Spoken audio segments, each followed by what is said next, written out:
It's rain country time again. Thanks for joining us on our weekly journey through the part of the world we call home.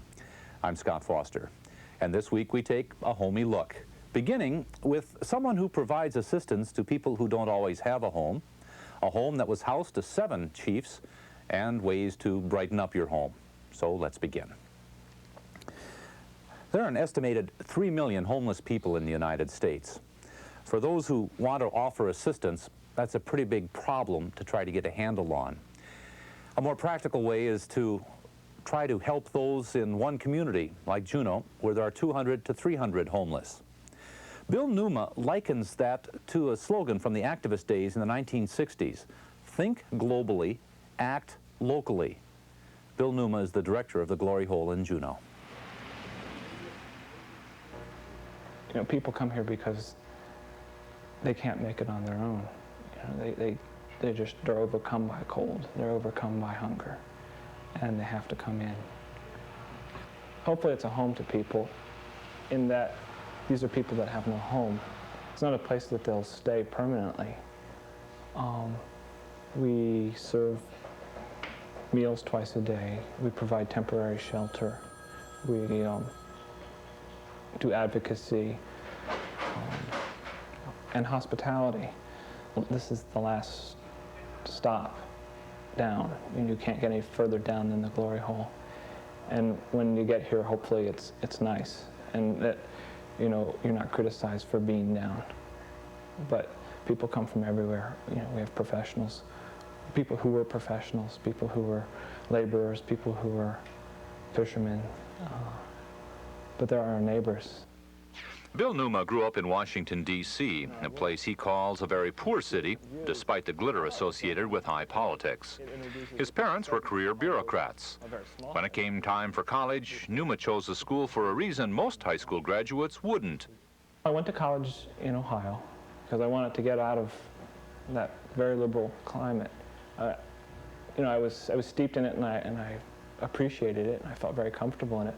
But I would read public opinion polls, and you would see 68% of the country feeling some way, and I'd never met any people who had felt that way.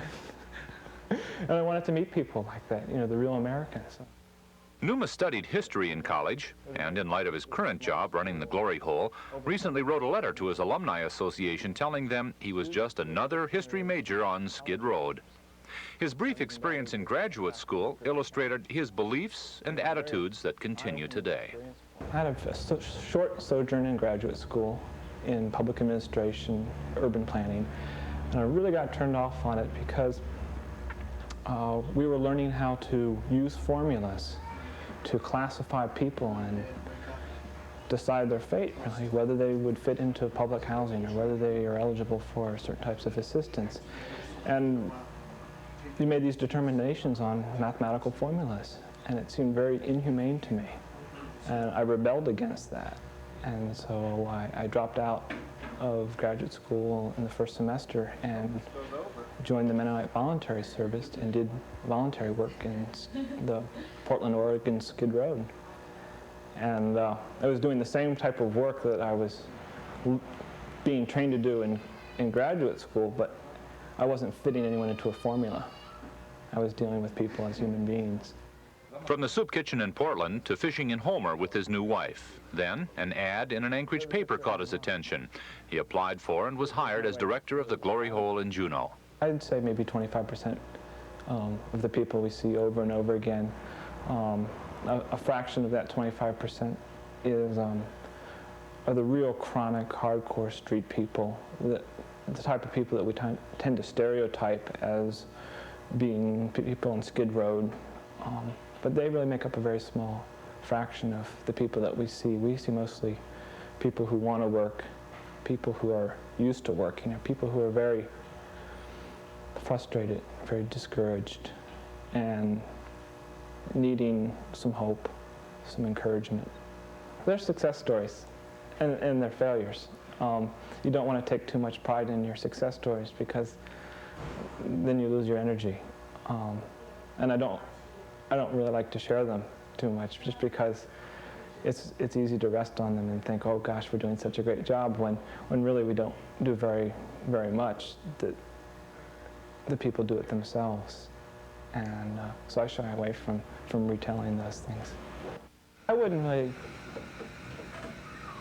claim to take care of needs. I think our mission is really clear that we feed 2 meals a day, and anything else that we can do beyond that is wonderful. But if that always remains our central focus, and recognizing that as the basic human need, and that if we provide good and nutritious meal and that people are in good health, that they'll be able to take care of their own needs with the support and the encouragement and some of the professional contacts that we have. We've never turned anyone away. We've probably broken some rules in having too many people in the building at any one time, but I'd rather personally get punished for breaking a rule than turning somebody out in the cold or letting someone go hungry. From what I've heard, nearly every community in Southeast could use, what would you say, something like the Glory Hole. If not a food pantry, then just a place where people could be dry during the day. A drop-in center, or some of the larger communities could probably use a soup kitchen. Since the first day that it's opened, we've gotten all of our financial support from church groups and individual supporters. It's unique as an organization because we don't receive any government money.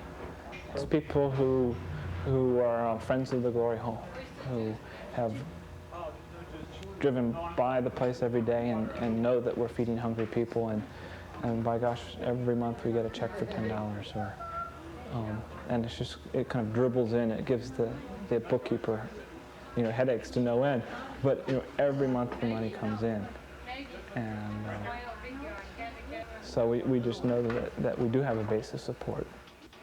The Glory Hole is not a fancy establishment, but what would happen if it had twice as much money and twice as much space? As long as we had heart in our work, I think we'd be busy. There's always that danger that you get too efficient in doing your services, and you can write up fact sheets of all the things that you've accomplished, but you haven't put any heart in your work, and you haven't really given that little bit of real human tenderness to a person that can change a person. Because me walking someone over very methodically over to public assistance and helping them fill out a form doesn't change their lives in any way different than what they could do themselves.